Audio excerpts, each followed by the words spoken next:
Mesela bizim aramızda birbirimizle bağladığımız ahd-i peymana biz değer ve kıymet vermesek, birinci ilahi tekamül bizden çizgize kenara. Bizim tekamülümüz olmayacak. İkinci, dünyada aramışımız elimizden gidecek. Aramış. Kur'an özü değil de, Kur'an değil, niye insanlar birbirinin yalanına inanırlar? Çünkü bu yalan düzü inip gedir. Eğer cemiyet Allah eləməsin, bir cəmiyyət içərkən bir-birin hamısı yalanda ittiham eləsə, kim kimin sözünə inana bilər? Əsla yox. Çünki cəmiyyət bilir, cəmiyyətin əksər hissəsi düz danışandır. O yalan deyən də sözü ona görə keçir ki, bu cəmiyyətin düzündən istifadə edir. Onu deyərlər, yalan da yerimək üçün gələ düzün belinə bilə gedər.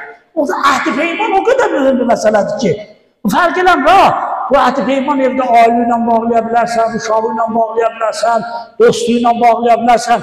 Amma bunların içərisində ən dəyərli və ən qiymətli əhd-i peyman Allah'la. Alam əhəd ya bəni Adəm. Ey Adəm övladı, siz Allah'la əhd-i peyman bağlamadınız, Allah tə'budu şeytan. Şeytana ibadət eləmir.